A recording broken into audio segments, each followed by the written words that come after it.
Sudah terlihat? Sudah, Bu, sudah terlihat. Sudah, Bu. Ya, oke, ya. Jadi sesuai dengan tampilan di slide, di mana hari ini kita akan membahas mengenai asuhan kebidanan pasca persalinan dan menyusui. Nah, seperti tadi yang sudah disampaikan oleh Mas Aldi, jadi sebelum kita berlanjut ke pembahasan kasus, mungkin di sini ada yang sudah pernah ikut bimbel sebelumnya, atau memang ini baru pertama? Ada, Bu, beberapa nih teman-teman atau ibu-ibu yang lain nih, ada yang udah pernah ikut dari kemarin-kemarin. Oh iya, sudah ada yang ketemu saya belum? Mungkin dari Bu Anas nih, Bu Anas sering nih kayaknya nih. Iya, ya. Jadi udah hafal. Jadi sepertinya sudah hafal ya, Bu ya. Nama saya tadi sudah disampaikan oleh Mas Aldi. Saya perkenalan lagi mungkin, walaupun saya nggak kenalan, saya tahu semua pasti sayang sama saya, tapi saya kenalan lagi biar semua jadi lebih sayang. Jadi sesuai dengan yang tampilan di slide, jadi nama lengkap saya Pade Putunovi Eka Jayanti, saya dari Bali, bukan Balitar, tapi Bali asli, di mana saya menamatkan pendidikan terakhir yaitu Magister Kebidanan di Universitas Brawijaya Malang. Dan kalau ditanya pekerjaan utama saya akan menjawab pekerjaan utamanya adalah seorang ibu. Seorang ibu dari 2 orang putra-putri usia prasekolah dan sekolah dasar. Nah, pekerjaan sampingannya ini yang lumayan banyak. Jadi pekerjaan utama seorang ibu, pekerjaan sampingan saya adalah salah satu dosen kebidanan di Stikes Bidang Soda Bali dari tahun 2010 hingga sekarang. Selain itu, saya juga founder dari JIK Educare, di mana ini adalah platform digital untuk kelas dan kursus online tenaga kesehatan. Jadi kalau misalkan ibu-ibu ada yang memerlukan kelas online ber-SKP, silahkan kunjungi website kami di www.jikeducare.com. Selain itu, saya juga aktif sebagai relawan keluarga kita yang konsen di bidang pengasuhan anak, dan saya juga kebetulan dipercaya pada komunitas Ibu Cerdas Indonesia Wilayah Bali sebagai Ketua Bidang Pemberdayaan Anak dan Perempuan. Dan selain itu, sampingan saya lagi adalah sebagai penulis. Jadi penulis ini saya malah temukan hobinya sebagai stress relief saya, sehingga saya sudah menerbitkan kurang lebih 13 buku antologi populer dan 1 buku referensi mengenai hipnosetri, dan sebentar lagi akan launching mengenai buku ajar asuhan kebidanan komplementer. Jadi sekian mungkin perkenalan saya secara singkat. Semoga ini membuat jadi tambah sayang. Untuk terhubung dengan saya, silakan bisa melalui email pandenovi18@gmail.com. Sepertinya segitu cukup ya, Mas Aldi ya. Oke, siap Bu Tidak Novi. mengurangi waktunya. Siap. Seperti biasa ya Bu ya, kalau Siap. ini nanti saya timerin buat teman-teman dan ibu-ibu sekalian. Biar terbiasa gitu Bu. Oke. Siap. Oke, silakan Ibu Novi. Oke, ibu-ibu, karena sudah perkenalan, berarti kalau saya minta semua satu-satu di sini kenalan, pesertanya akan menghabiskan waktu yang lama. Jadi kenalannya sambil jalan, nanti ibu-ibu sambil ibu nanti menyampaikan apa alasannya saat sudah menjawab pertanyaan, nanti di sana kita saling mengenal di sana. Jadi sesuai dengan rundown-nya, berikutnya berarti saya akan menampilkan soal kasus yang pertama mengenai asuhan kebidanan pasca persalinan dan menyusui atau asuhan kebidanan nifas. Jadi silakan ibu-ibu bersiap, nanti akan dibacakan ya Mas ya oleh Mas Aldi.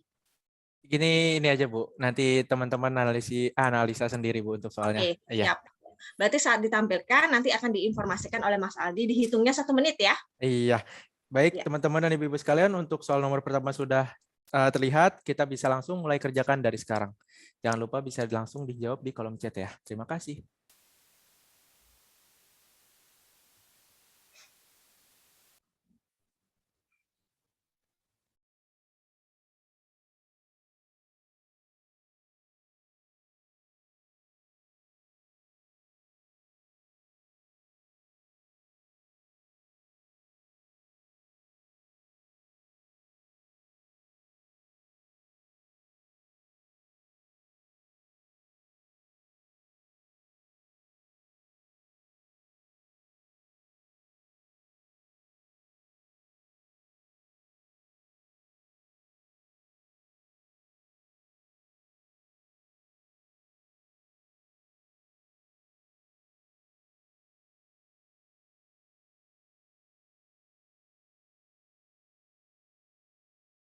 Oke, kasus yang pertama sudah selesai, sudah 1 menit berjalan, dan saya lihat ada sekitar 40 orang yang mampu menjawab dalam waktu 1 menit.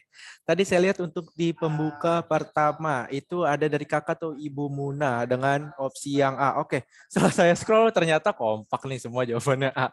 Baik, mungkin saya minta tolong kepada kakak atau Ibu Muna, silahkan diberikan alasannya kenapa bisa nih memilih opsi yang A, silahkan. Boleh dinyalakan mikrofonnya. Terima kasih Mas. Kenapa saya jawab A? Karena di sini kata kuncinya payudara teraba bengkak dan keras. Nah, di sini sudah jelas di sini terjadi bendungan ASI. Nah, itu apakah tata laksana dari yang kita berikan karena ini bendungan ASI ya otomatis kita melakukan kompres payudara dengan menggunakan kain basah atau kain hangat selama 5 menit. Itu alasan saya, Mas. Pilih A. Oke, Terima siap. kasih.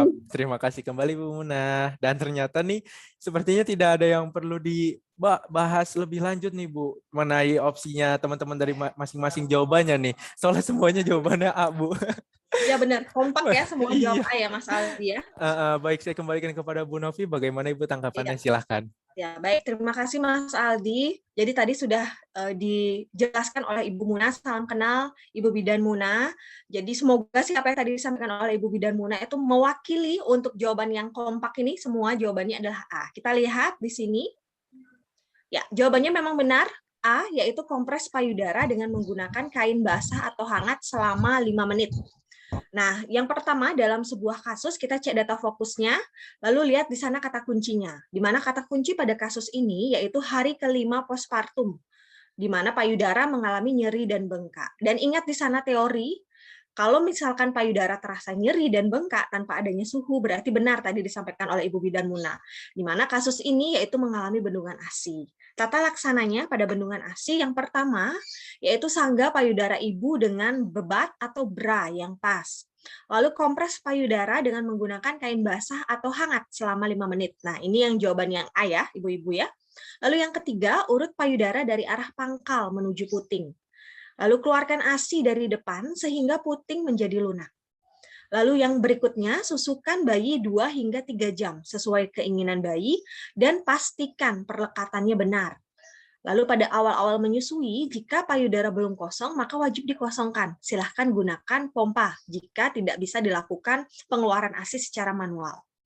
Dan yang terakhir, tata laksana yang bisa dilakukan yaitu letakkan kain dingin atau kompres dingin dengan es setelah menyusui atau dipompa. Jadi itu tata laksananya. Jadi nanti kalau ibu-ibu ketemu kasus dengan opsi yang berbeda, ibu-ibu wajib mengingat tata laksananya ini. Pasti akan keluar salah satunya yang mana yang disebutkan tata laksana yang ada di sini. Seperti itu ya, ibu-ibu ya. Semoga sudah bisa diterima oleh ibu-ibu semua. Baik. Ya, Bu. Mantap. Jelas berarti ya. Tidak ada lagi perlu ditanyakan kembali atau didiskusikan. Karena saya lihat juga di sini jawabannya kompak nih Bu Novi. Iya, benar baik. banget. Baik Bu Novi, mungkin kita bisa lanjut Ibu ke nomor soal berikutnya. Saya lanjut ke soal nomor 2. Oke, untuk soal nomor 2 di sini sudah muncul. Silahkan kepada ibu-ibu dan teman-teman, kita bisa mulai dari sekarang.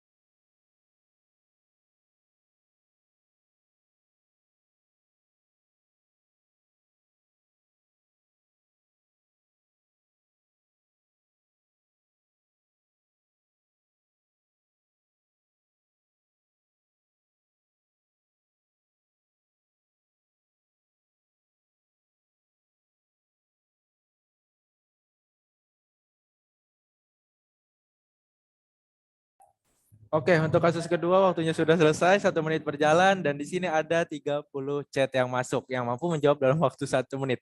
Oke, tadi saya lihat sepertinya ada perbedaan ya untuk kasus yang pertama dan kedua. Yang kedua nih analisanya sepertinya agak berbeda nih dengan nomor yang pertama. Nah, nomor 2 tadi dibuka oleh kakak atau Ibu Putri Luciana Dewi. Nah, silakan mungkin dari Ibu Putri Luciana Dewi bisa dinyalakan mikrofonnya, diberikan alasan kenapa bisa memilih opsi yang A. Karena kan dari kasus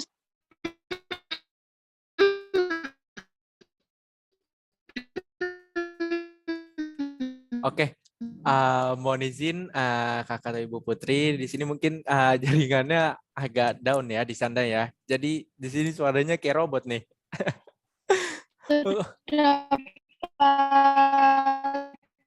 Oke, mohon izin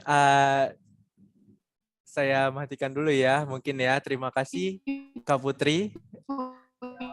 Mungkin dari teman-teman yang lain silahkan. Payudara dan bengkak, kemudian pengeluaran asinya. Oke, baik. Kita lanjut, silahkan dari teman-teman yang lain. Ayo, boleh.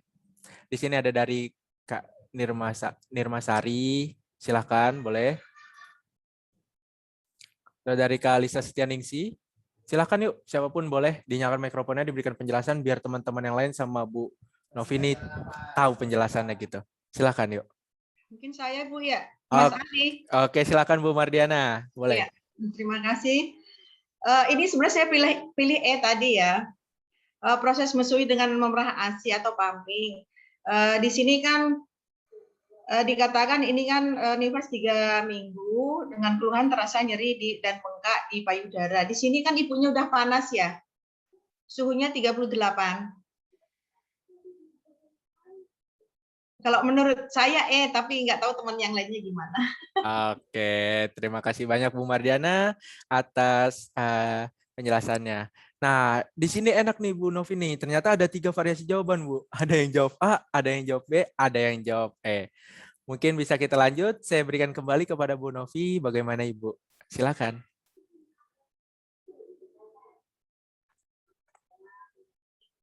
Halo? Iya, Bu Novi. Iya, tadi saya ini ya ke-freeze ya. Suaranya tadi putus-putus. Iya, sepertinya kalau dari saya sih enggak Bu, udah lancar gitu. Oke, tadi jawaban Bu Mardiana, saya nangkapnya cuma baru kalau menurut saya baru sampai situ. Oh, berarti dari Bu Novi mungkin Iya, Ibu. baru sampai. Ya benar. Tadi bagaimana Bu? Mungkin bisa disambung. Bu Mardiana mau izin Ibu, silakan. Ya, silakan Ibu. Ya, terima kasih Ibu. Saya ini milihnya E, proses menyusui dengan memerah ASI karena di sini kan mungkin bayinya malas menyusu. Kenapa? Karena ibunya juga kan panas. Di sini suhunya 38,3 derajat Celcius nggih, Bu. Ya. Itu aja mungkin, Bu. Ya, baik. Terima kasih Bu Mardiana. Ya, silakan Ibu Novi, bisa kita lanjut Ibu. Di sini untuk soal yang kedua ada 3 variasi Bu. Jawaban A, B, sama E.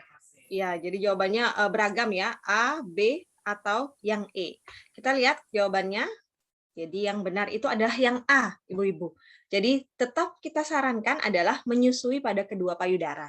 Karena kalau misalkan, jadi pada kasus ini kita cek dulu kata kuncinya. Kata kuncinya adalah payudara terasa keras, membesar, bengkak, nyeri, berwarna kemerahan dan mengkilat. Dan suhunya 38,3 derajat Celcius. Nah, kalau misalkan terjadi seperti ini, diagnosanya itu kemungkinan mengarah ke mastitis. Jadi ibunya mengarah ke mastitis karena gejalanya tadi ya, sesuai dengan yang ada kata kuncinya, bengkak, nyeri, kemerahan, dan yang paling khas adalah demam. Kalau pada kasus sebelumnya, itu tanpa demam, tapi dia sama, mengalami bengkak, nyeri, dan kemerahan pada payudara. Kalau misalkan belum mengalami demam, itu diagnosanya mengarah kepada bendungan ASI. Tapi kalau sudah ditambah dengan demam, maka diagnosanya dia mengarah pada mastitis. Pada mastitis yang dianjurkan adalah tetap menyusui pada kedua payudara. Dengan tujuannya yaitu memperlancar aliran ASI melalui hisapan bayi sehingga mastitis teratasi. Jadi kalau tadi kita hanya menganjurkan menyusui pada payudara yang sehat, payudara yang sakit itu aliran ASI-nya malah tidak lancar. Kalau tidak lancar, mastitis tidak teratasi, itu bisa merembet menjadi abses pada payudara. Begitu juga pumping, jadi menyusui dengan pumping. Memang sama-sama dia dipompa, sama-sama dengan adanya instruksi kepada otak kita untuk memproduksi ASI yang lebih banyak, tapi hisapan yang lebih mampu mengatasi mastitis itu adalah melalui hisapan manusia, dalam hal ini adalah hisapan si bayinya dibandingkan dengan pompa. Jadi selama bayi masih bisa menyusu, kita anjurkan tetap menyusui pada kedua payudara. Seperti itu. Nah, jika pasien menyusu hanya pada payudara yang sehat, tadi ini ya yang saya sampaikan, ataupun hanya pada payudara yang sakit saja, kemungkinan bisa terjadi bendungan ASI bahkan berlanjut, itu menjadi, kalau bendungan ASI bisa berlanjut menjadi mastitis, kalau mastitis itu bisa berlanjut menjadi abses payudara. Kalau abses payudara, tambahannya pada kata kunci adalah keluar nanah pada payudara. Jadi itu ya Ibu-ibu ya, biasanya 3 masalah pada payudara atau pada proses menyusui yang terjadi pada payudara adalah bendungan ASI, mastitis, dan abses payudara. Jadi 3 hal ini yang sering kali keluar saat ujian, di mana pada bendungan ASI gejalanya semua awalnya adalah sama, yaitu payudara keras, membesar, dan terasa nyeri. Pada bendungan ASI hanya terjadi itu. Kalau pada mastitis ada tambahannya, mengalami demam, jadi suhunya mengalami peningkatan. Sedangkan pada abses, gejalanya sama dengan bendungan ASI plus mastitis, jadi ada payudara keras, membesar, bengkak, nyeri, kemerahan, mengkilat, suhunya meningkat. Di abses tambahan gejalanya adalah ada keluar nanah pada payudara. Jadi di sana khasnya untuk kita membawa kemungkinan diagnosanya pada kata kunci. Seperti itu ya Ibu-ibu, semoga bisa dipahami. Dan sebelum berlanjut ke soal berikutnya, tadi saya lihat Mas Aldi dan Ibu-ibu semua, jadi saya lihat dari soal 1 lalu ke soal 2, itu yang menjawab 1 menit itu masih sedikit ya dengan jumlah yang ikut, jadi jumlah yang ikut kurang lebih 100, yang menjawab itu sekitar 30 sampai 40. Mungkin saya bisa membagikan sedikit tips untuk ibu-ibu di sini, atau mungkin ada yang sudah tahu, saya ingatkan kembali. Jadi dalam menjawab soal kasus di soal UKOM, untuk mengefisienkan waktu, ibu-ibu bisa menerapkan cara jangan membaca soalnya dari awal, tapi kalau saat disodorkan kasus, langsung menuju ke pertanyaannya, Ibu-ibu. Jadi baca dulu pertanyaannya. Dari pertanyaan dibaca opsinya, dibaca jawabannya. Nah, dari pertanyaan dan opsinya, kita akan sudah langsung terarah pada kata kunci apa yang akan kita cari. Karena soal kasus yang dari awal seorang perempuan bla bla bla, belum tentu itu diperlukan sebagai kata kunci dalam menjawab pertanyaan. Jadi baca dulu pertanyaannya, lalu jawabannya baru langsung ke kasusnya. Sesuai dengan apa sih yang diinginkan dari soal ini, langsung dicari kata kuncinya yang mengarahkan pada pertanyaan dan jawaban yang diinginkan. Kalau ibu-ibu bisa menerapkan hal itu, dalam 1 menit saya yakin bisa semuanya menjawab dengan cepat. Seperti itu ya Ibu-ibu ya, semoga bisa diterapkan pada kasus-kasus berikutnya. Jadi masih ada 3 soal lagi, silakan diterapkan seperti itu. Baca soalnya dan jawabannya baru ke kasusnya, dicari kata kuncinya apa. Semoga bisa diterima. Ibu-ibu? Baik. Bisa, Bu. Ibu. Iya. Mantap. Terima kasih kepada Bu Novi atas penjelasan dan juga sarannya. Dan untuk kasus yang kedua sudah clear ya. Jadi kita bisa lanjut Ibu Novi ke soal yang berikutnya. Silakan. Baik, kita lanjut ke soal berikutnya ya, Ibu-ibu. Silahkan. Untuk kasus yang ketiga sudah muncul dan kita bisa mulai dari sekarang. Silakan.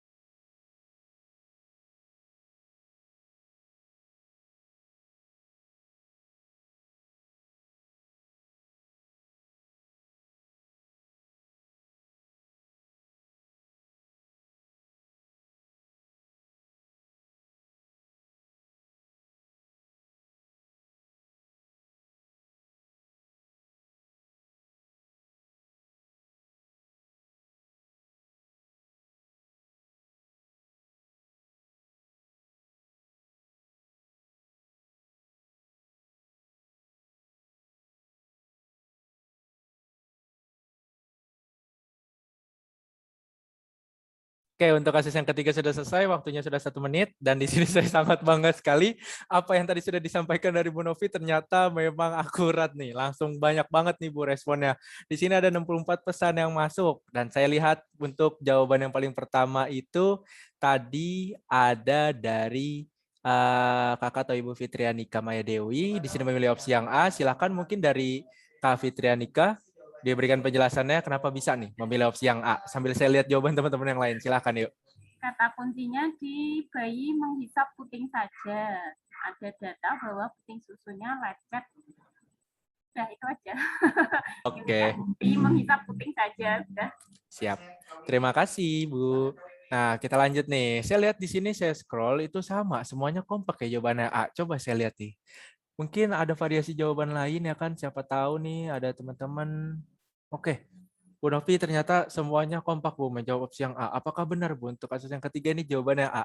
Silakan Ya, Bu jadi Novi. semuanya kompak nih ya sama kayak soal yang pertama nih. Sepertinya terbaca di sini kata kunci dan langsung mengarahkan ke jawabannya apa yang tepat. Terima kasih tadi sudah menjelaskan Bu Fitri, sudah menjelaskan alasannya, dan saya juga terima kasih sudah langsung semua bisa menerapkan. Akhirnya terbukti ya, dari 30 langsung loncat sekian persen, hampir 100% ya, Iya, bisa Bu. menjawab dengan cepat dalam 1 menit ya Mas Aldi ya. Betul. Jadi semoga bisa dipertahankan, diterapkan seperti itu, sehingga nanti ibu-ibu semua yang ikut UKOM bisa lancar, bisa lulus dengan sekali mengikuti UKOM ya. Semua kan harapannya seperti itu.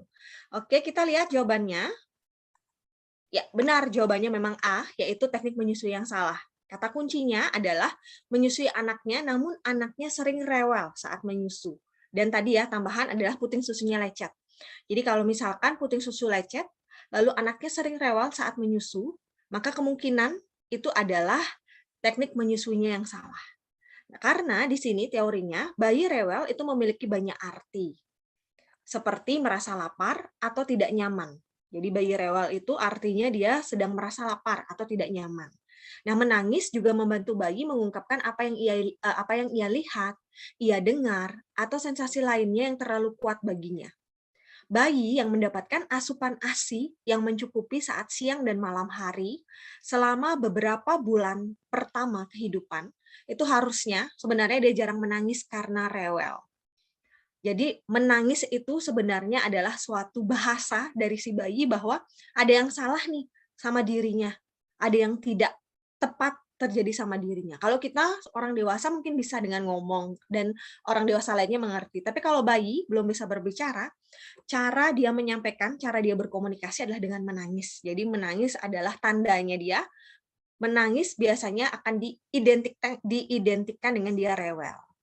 Sehingga kalau dia rewel berarti ada tandanya, salahnya di mana ya?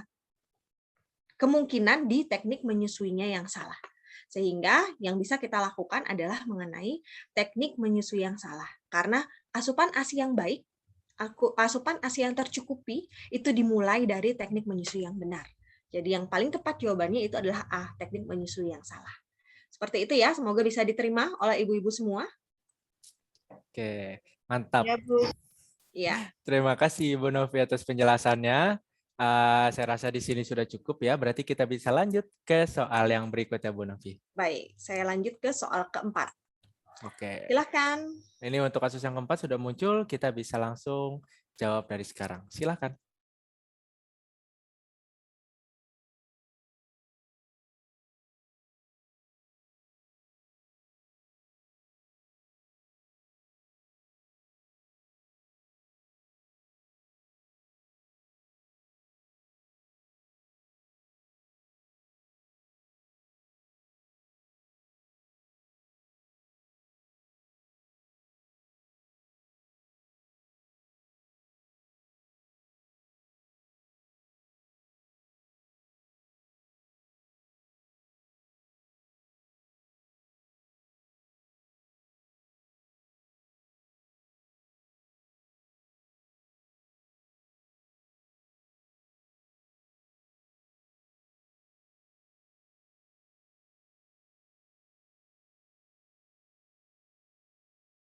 Oke, untuk kasus yang keempat di sini sudah selesai 1 menit dan tadi saya kaget nih. Ini nggak tahu kepencet atau gimana, cepet banget ini dari Ibu Lina Rokiah.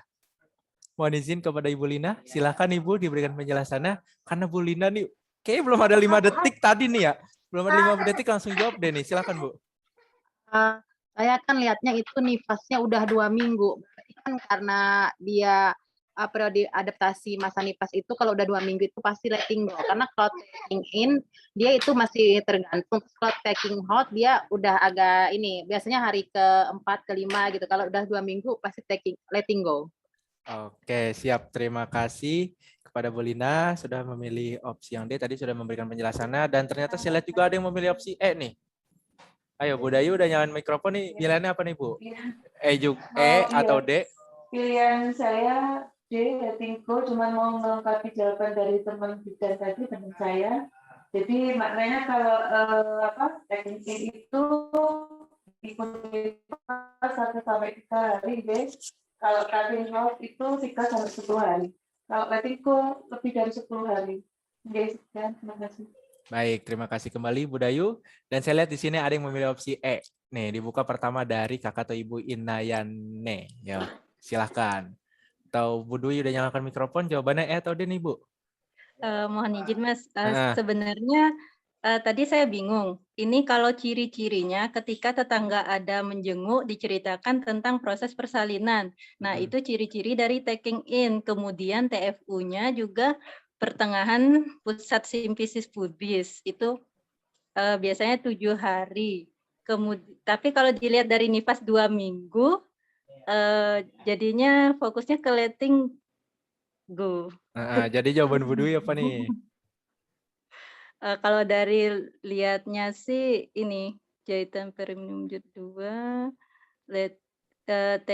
letting go Mas. Jadi lihat 2 Oke, minggunya. yang D juga baik. Terima kasih Bu Ya. Dwi. Nah, baik saya kembalikan kepada Bu Novi. Bagaimana Bu tanggapannya nih dari teman-teman ternyata masih ini nih Bu 50-50 nih, bingung nih antara jawaban dengan letting go dan juga dengan yang taking in. Silakan Bu Novi.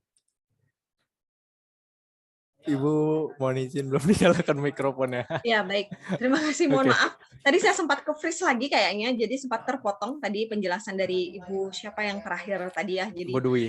ya Bu Dwi. Jadi ada Bu tadi sudah menyampaikan Bu Linda, Bu Dayu, Bu Dwi. Terima kasih sekali atas tanggapannya. Jadi berdasarkan kata kuncinya, jawabannya itu adalah letting go, Ibu. Nifas 2 minggu. Teorinya pada fase taking in, di mana periode ketergantungan, di mana pada saat tersebut fokus perhatian ibu akan tertuju pada bayinya sendiri. Biasanya berlangsung sampai 2 hari setelah melahirkan. Sedangkan yang kedua, fase taking hold itu merupakan masa yang berlangsung antara 3 hingga 10 hari sesudah persalinan. Seorang ibu nifas pada fase ini akan mulai belajar untuk melakukan perawatan bayinya. Sedangkan pada fase letting go, yaitu adalah fase di mana seorang ibu nifas itu sudah menerima tanggung jawab dan peran barunya sebagai seorang ibu. Tapi dia lihatnya dari masanya, yaitu lebih dari 10 hari. Berarti ini sudah nifas 2 minggu, berarti jawabannya adalah letting go. Tadi kan ada disampaikan, bagaimana Bu dengan TFU? Bagaimana Bu dengan apa yang ciri yang disampaikan tadi, gitu ya Bu ya.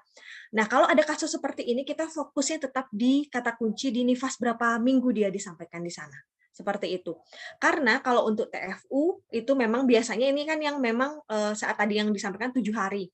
Normalnya adalah seperti itu. Tapi ada ibu-ibu bisa cek di beberapa referensi, kadang ada yang menyebutkan 2 minggu masih juga disampaikan sesuai dengan kasus yang ini. Jadi fokusnya kata kuncinya itu adalah di nifas 2 minggu. Seperti itu. Oke, nifas 2 minggu berarti dia langsung ke fase letting go-nya. Karena dia ini adalah tentang knowledge. Jadi pada kasus ini itu lebih melihat kepada knowledge yang diinginkan dari si peserta, berarti cukup hanya dengan lihat kata kunci di nifas 2 minggu. Seperti itu ya Ibu-Ibu ya, semoga bisa diterima. Baik, terima kasih Bu Novi atas penjelasannya. Saya rasa dari Ibu-Ibu dan teman-teman, jikalau dirasanya masih belum paham atau masih ada yang ingin didiskusikan dengan Bu Novi, silakan sebelum kita lanjut ke nomor soal yang kelima nih. Ayo. Saya minta tolong untuk responnya. Jikalau dirasa sudah cukup, berarti kita bisa lanjut nih ya ke nomor soal yang berikutnya. Lanjut Mas. Oke, siap. Kita lanjut Bu Novi ke nomor soal yang kelima. Silahkan. Ya, ya. Ini soal terakhir ya Ibu-Ibu ya. Oke. Ya, untuk soal nomor 5 sudah muncul, silahkan kita bisa mulai dari sekarang. Saya kok nggak muncul Mas soalnya. Belum muncul? Soalnya sudah Kak. Mungkin jaringannya. Coba kalau pakai kalau pakai handphone atau ini digeser. Tadi nggak keisi nomor 4. Iya nggak apa-apa.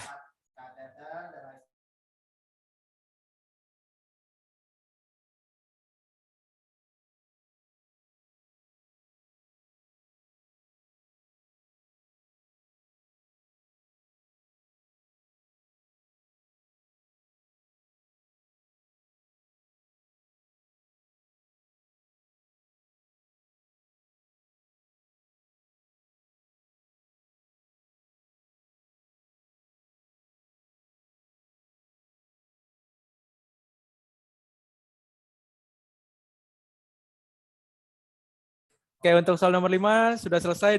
Ternyata di sini saya lihat cuma ada 30 orang yang mampu menjawab dalam waktu 1 menit. Ya, tadi saya lihat ada sebelum masuk ke waktu 30 detik tuh ada yang membuka pertama nih dari Kak Fitrianika. Kak Fitrianika tadi kan udah untuk mewakilkan ya. Di sini memilih opsi A. Sekarang saya gantian nih sama teman-teman yang lain nih, sama ibu-ibu yang lain. Bu Lina juga udah. Oke, di sini ada Kakak atau Ibu Desiliana Puji. Silahkan, boleh Kak. Dinyalakan mikrofonnya, diberikan penjelasan kenapa bisa memilih opsi yang A.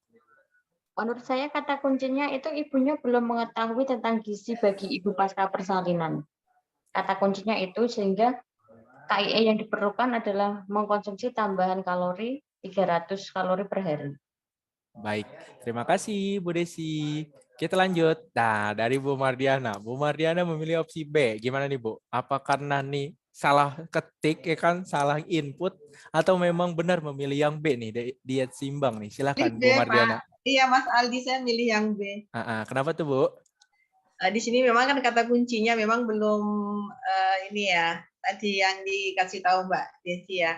Cuman kan ini juga perlu untuk diet seimbang, yaitu cukup protein, mineral, dan vitamin. Itu kan udah mencakup semua di dalamnya. Mungkin itu aja.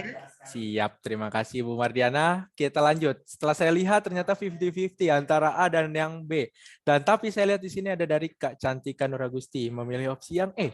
Suplemen vitamin A sebanyak 1 kali selama masa pasca salin. Silakan. Jawaban terburu-buru karena tadi kalau menurut saya fokus sama 5 jam. 5 jam. Jadi saya memilih suplemen vitamin A dulu. Oke, siap. Terima kasih Bu Cantika. Baik, kita lanjut kepada Bu Novi. Silakan Ibu, bagaimana tanggapannya Bu? Apakah nih jawaban yang paling benar yang A, yang B, atau yang E? Silakan Bu Novi. Baik, terima kasih Ibu-Ibu atas tadi sudah penjelasan dan responnya. Jadi memang di sini semuanya opsi adalah menyangkut tentang gizi. Namun dari masing-masing opsi ini ada yang memang pernyataan yang salah. Walaupun semua tentang gizi, tapi ada beberapa pernyataan yang salah. Kita lihat di sini. Nah, jawaban yang paling benar itu adalah yang B, yaitu diet seimbang, cukup protein, mineral, dan vitamin. Di sana kita cek tadi data fokusnya tadi sudah benar disampaikan oleh Ibu Bidan yang tadi, di mana belum mengetahui Bu Mardiana sepertinya ya kalau tidak salah. Jadi Ibu menyampaikan di sana kata kuncinya adalah belum mengetahui tentang gizi bagi Ibu pasca persalinan. Jadi itu benar. Nah, teorinya untuk KIE gizi Ibu nifas, yang pertama itu adalah mengkonsumsi tambahan 500 kalori per hari. Kalau tadi di opsi sepertinya 300 kalori per hari. Jadi ini yang harus diingat. 500 kalori per hari tambahannya. Diet seimbang, cukup protein, mineral, dan vitamin. Minum air putih minimal 3 liter per hari. Lalu suplemen besi diberikan selama 3 bulan pasca salin. Dan suplemen vitamin A, yaitu diberikan 2 kali selama pasca salin ini. 1 kapsul 200 IU diminum segera setelah persalinan. Dan 1 kapsul berikutnya diminum 24 jam kemudian. Pada opsi sebelumnya, itu suplemen vitamin A hanya diberikan 1 kali. Jadi yang benar adalah 2 kali. Sehingga dari opsi tersebut, jawaban yang paling tepat itu adalah yang B. Diet seimbang, cukup protein, mineral, dan vitamin. Seperti itu Ibu-Ibu. Semoga sudah bisa diterima. Dan ini sudah di akhir ya, Mas Aldi ya. Baik. Setelah ini sudah selesai. Sudah tidak ada soal berikutnya lagi. Benar banget Bu Novi. Ya, Bu Novi mau nih. Sedikit banget Pak Aldi. Iya Bu, kan bukan kelas kayak kemarin yang terbatas, ada 10 soal 1 pertemuan. Iya, ini kan kelas baru lagi, jadi kita mau mulai dari awal lagi seperti biasa, 1 pertemuan ada 5 soal. Paling kalau beda-beda dosen nanti tergantung dosennya masing-masing Bu, kadang ada tambahan jadi 6 soal atau jadi 7 soal. Tapi untuk SOP-nya kita menggunakan 5 soal ya kan. Oke. Baik, terima kasih Bu Novi atas penjelasannya dan juga sudah membantu tadi membimbing untuk teman-teman dan ibu-ibu belajar. Dan di sini Bu, saya mau izin Bu, ini kan sebenarnya masih ada sesi diskusi ya Bu Novi ya. Ini Bu Novi kegiatannya jam berapa nih Bu? Saya jam 6:30 sih. Oh, 6:30 ya Bu? Iya. Mungkin masih ada. Maksimal menyelesaikan jadwal ya Bu ya, sampai 5:30. Di sini kita masih ada waktu. Silakan kepada teman-teman dan ibu-ibu, jikalau ada yang masih kurang paham atau ingin didiskusikan di luar konteks yang tadi sudah dibahas dari Bu Novi, nanti kalau misalkan ada yang bisa dijawab dari Bu Novi, insya Allah akan dibantu jawab. Kalau misalkan ada yang mau bertanya tentang yang tadi sudah diberikan gitu materinya, silakan juga nggak masalah. Yuk. Yang mau tanya langsung dinyalakan mikrofon atau di raise hand aja. Izin bertanya Pak Aldi. Iya, silakan. Dari Bu Yayu apa Bu Suwarni nih? Bu Yayu. Oh ya, Bu Yayu ya. Silakan Bu Yayu. Izin bertanya Bu Nopi. Bu Ya, Nopi, silakan, Bu. dari soal nomor 2 tentang mastitis, kemudian abses payudara dan bendungan ASI. Ya. Apakah bayi boleh disusuin kalau terjadi abses, kalau sudah ada nanah, Bu Nopi? Itu bagaimana ya? Ya. Baik, terima kasih atas pertanyaannya Bu Yayu. Jadi bayi boleh disusui jika belum terjadi abses. Jadi kalau sudah keluar nanah, sudah terjadi abses, itu tidak, kalau ada opsi tetap menyusui pada kedua payudara, itu sudah jawabannya udah bukan yang tepat ya, atau itu jawaban yang salah. Jadi bayi boleh disusui hanya pada kasus bendungan ASI dan mastitis. Kalau kasusnya sudah berubah menjadi abses payudara dan ada keluar nanah, berarti jawaban yang tepat adalah menyusui pada payudara yang sehat. Karena kalau yang sudah keluar nanah itu sudah tidak dianjurkan untuk kita lakukan proses menyusui secara langsung. Seperti itu Bu Yayu, semoga sudah bisa diterima. Oh ya, baik Bu Novi, terima kasih. Iya, sama-sama Bu Yayu. Ayo, silakan lanjut. Dari Bu Yayu sudah, tadi dari dari Bu Suwarni ya tadi ya yang sudah nyalakan mikrofon. Mungkin ada yang ingin ditanyakan atau yang lain? Makasih. Oh, iya, tadi kalau saya pertanyaannya hampir sama kayak Bu Yayu ya, tapi sudah sama. Bu Yayu, iya. Oke, siap. Iya, sudah jelas. Cuman misalnya dia mastitis terus sampai suhunya tinggi sekali gitu, ada pengaruh ke bayinya nggak ya Bu? Misalnya, oh ini ibunya panas banget, nanti pengaruh ini susunya bayinya ikut panas kayak gitu. Ada teorinya enggak sih? Terima kasih. Ya. Baik. Terima kasih Bu Suwarni. Saya langsung tanggapi ya Mas Aldi ya dan ibu-ibu yang lain. Ya, Bu. Jadi kalau misalkan ibunya panas, bayinya bisa ikut panas gitu ya. Itu sebenarnya mitos ya ibu-ibu. Jadi seringkali memang yang kita dengar, bayinya panas, itu nanti ibunya panas, nanti bayinya ikutan panas. Ibunya makan yang pedas-pedas, nanti asinya bisa buat mencret gitu. Itu semuanya mitos. Jadi kalau misalkan ibunya suhunya tinggi, terus dia masih nyaman untuk menyusui bayinya, itu tidak ada masalah. Dan bayinya juga masih nyaman disusui oleh ibunya, itu tidak ada masalah. Jadi tidak ada istilah bahwa panas itu menular kalau ibunya panas terus bayinya disusui, jadi bayinya jadi panas. Tidak. Namun kalau misalkan ibunya panas, dia tetap menyusui, pasti keperluan untuk asupan air atau asupan air minumnya itu pasti lebih banyak dibandingkan dengan yang tidak panas. Karena kalau misalkan kita panas, pasti lebih memerlukan asupan air lebih banyak agar tidak terjadi dehidrasi. Jadi diperhatikan adalah asupan minumnya si ibu. Jadi harus double ya, lebih banyak untuk mengganti keluarnya ASI dan juga untuk sirkulasi sehingga panasnya tidak malah meningkat tapi malah bisa semakin menurun. Malah kalau ibunya dalam keadaan yang sakit panas seperti ini, itu kan antibodi lagi terbentuk. Tetap itu memang dianjurkan untuk menyusui. Selama ibu dan bayinya nyaman, kita tetap anjurkan untuk menyusui. Dengan adanya itu antibodi malah tersalurkan melalui ASI, malah bayinya menjadi lebih kuat, lebih mendapatkan antibodi melalui ASI. Seperti itu Ibu Suwarni, semoga bisa diterima. Terima kasih banyak Bu. Iya, sama-sama. Terima kasih Bu Suwarni atas pertanyaannya. Bu Rosdiana udah nyalakan mikrofon. Gimana Bu Rosdiana? Ada yang mau ditanya? Menanyakan yang lain ini Mas. Setiap bayi imunisasi DPT selalu demam diakibatkan apa ya Mas ya? Oke, terima kasih. Ini udah 5. Mas. Silakan Bu Novi. Mohon maaf, saya kurang mendengar. Bayinya terlalu demam karena apa ya? Gimana Bu? Mohon maaf, diulangi. Amin. Bu Rosdiana, mohon izin Ibu bisa diulang pertanyaannya. Selalu demam, Mbak. Ya. Asal imunisasi DPT sering demam gitu. Oh, berarti baru setelah imunisasi DPT dia selalu demam seperti itu ya Ibu? Iya Mbak. Oke, kemungkinan karena saya kan nggak lihat ya riwayat penyakit-penyakit sebelumnya, riwayat kelahiran atau persalinannya. Jadi saya jawabnya kemungkinan itu KIPI-nya Ibu. Kejadian ikutan pasca imunisasinya.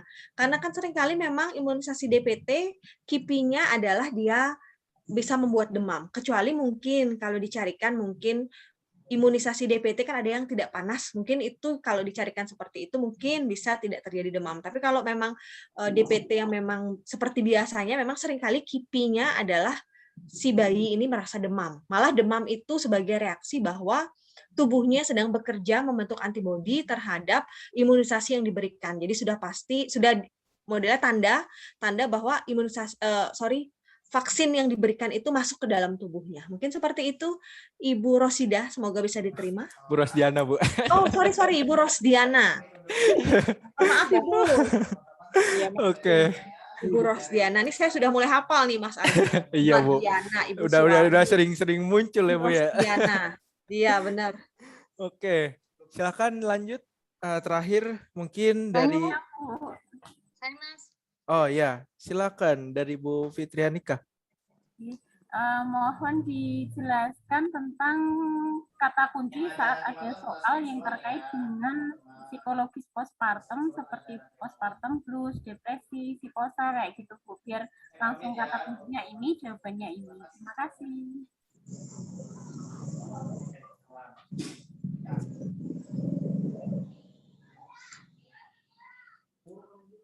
Baik, terima kasih Ibu Fitrianika ya Ibu ya. Iya Bu Fitri tadi Bu. Ini pas banget saya tidak membahas soal mengenai depresi postpartum, postpartum blues dan psikosa. Saya pas banget tidak membahas. Biasanya ada saja satu yang saya selipkan terkait hal itu karena itu seringkali sedikit merancukan. Namun saya bahas saja secara teoritis, walaupun tidak langsung ke kasus. Biasanya kalau dengan kasus kan bisa langsung ya Ibu-ibu ya.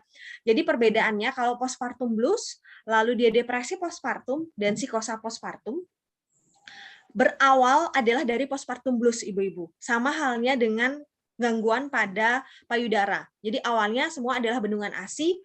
Kalau nggak bisa diatasi berlanjut jadi mastitis, tidak bisa diatasi berlanjut jadi abses. Begitu juga pada gangguan psikologis pada masa nifas. Berarti awalnya itu adalah postpartum blues. Postpartum blues atau baby blues itu sama. Istilahnya sama dan itu normal atau fisiologis terjadi pada ibu postpartum. Namun kalau ibu-ibu postpartum ini tidak bisa mengatasi depresi postpartum, itu bisa tidak bisa mengatasi postpartum blues, itu bisa berlanjut menjadi depresi postpartum. Kalau tidak bisa juga depresi postpartum diatasi, dia berlanjut menjadi psikosa. Cirinya adalah awal dimulainya, maksud saya postpartumnya itu hari keberapa. Kalau postpartum blues atau baby blues, biasanya dia dari 1 hari sampai dengan dia 14 hari. Jadi waktunya di awal-awal, karena dia fase penyesuaian. Fase penyesuaian, fase yang sedang dialami atau perubahan adaptasi psikologis yang sedang dialami oleh ibu nifas. Taking in, taking hold, letting go. Itu di sana biasanya akan terjadi postpartum blues. Biasanya, tapi tidak semua.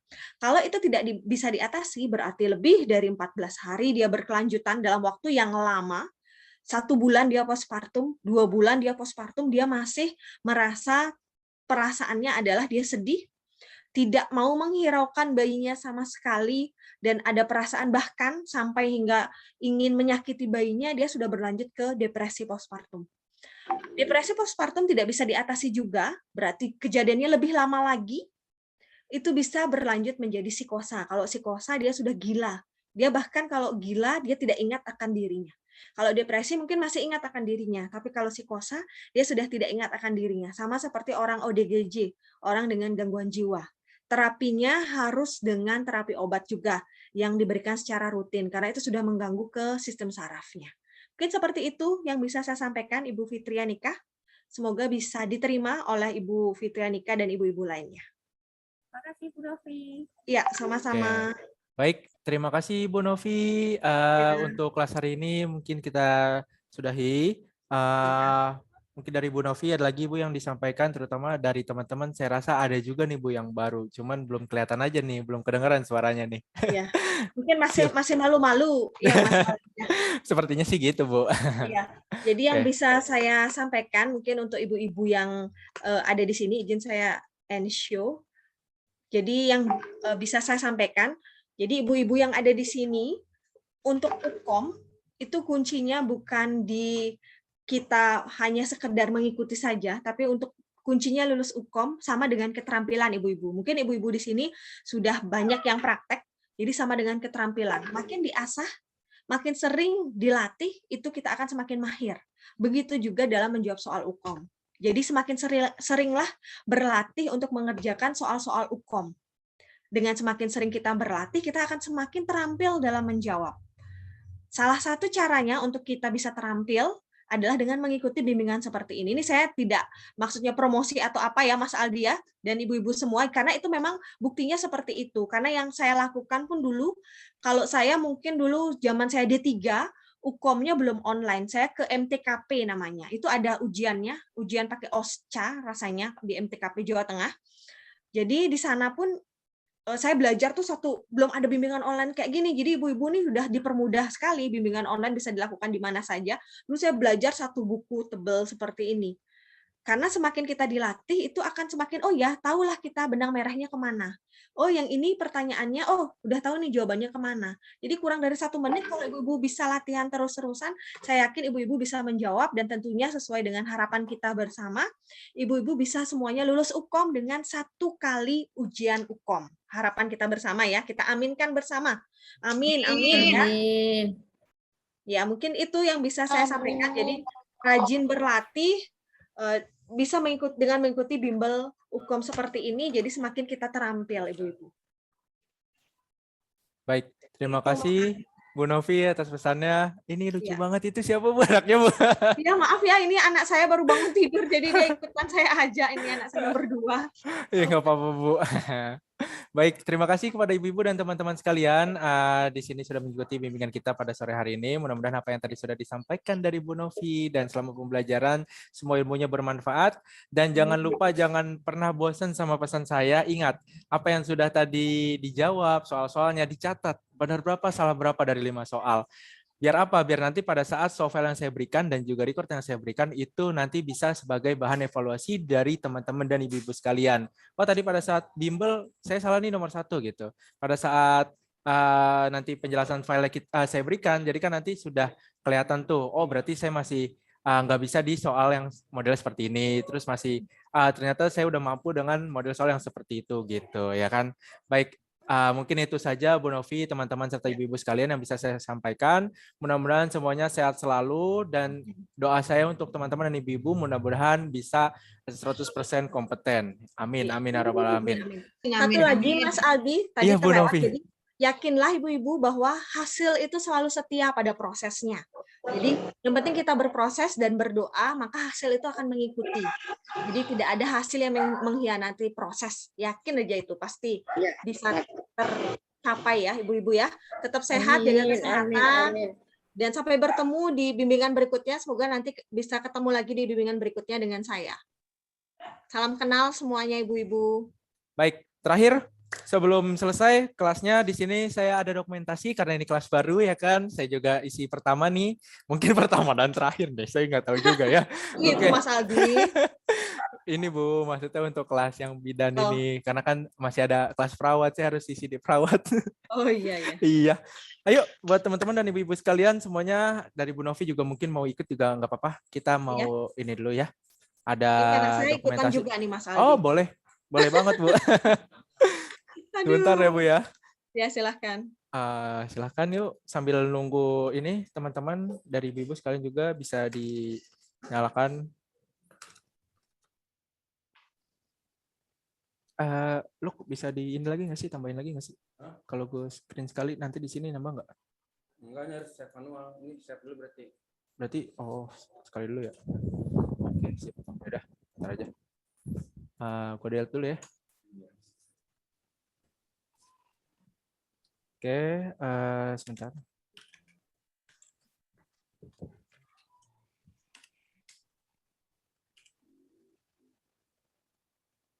Oke, sip. Udah nyala semuanya? Baik. Untuk slide pertama, di sini kan karena mungkin ada yang pakai HP juga ya kan, nggak tahu di slide keberapa, pokoknya kalau saya hitung mundur semuanya bebas aja ya. Oke, silahkan yuk. Saya mulai dari, saya hitung mundur mulai dari 3, 2, 1. Oke, slide pertama sudah. Sebentar.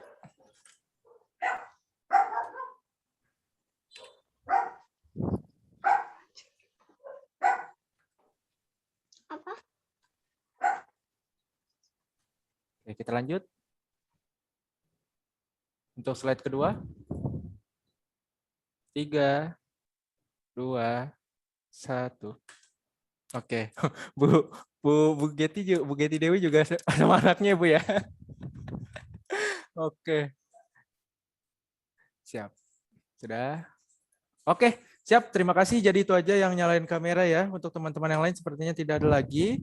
Mungkin itu cukup. Terima kasih buat teman-teman dan ibu-ibu sekalian semuanya yang sudah mengikuti bimbingan pada sore hari ini. Mudah-mudahan sehat selalu. Dijaga pola makannya. Kita tetap dalam kesehatan selalu, keselamatan selalu dimanapun kita berada. Amin, amin, ya rabbal alamin. Itu saja, saya Aldi sebagai moderator pamit undur diri. Apabila saya ada salah kata dan kurang yang mohon dimaafkan. Wabillahi taufiq wal hidayah. Wassalamualaikum warahmatullahi wabarakatuh. Selamat sore, salam sehat, salam kompeten. Sampai bertemu kembali. Terima kasih Bu Novi, Mas Aldi, terima kasih. Terima kasih kembali. Semangat semuanya. Terima kasih Mas Aldi. Terima kasih kembali. Semangat semuanya. Semangat semuanya ya ibu-ibu ya. Izin live ya. Oke Bu Novi. Aduh.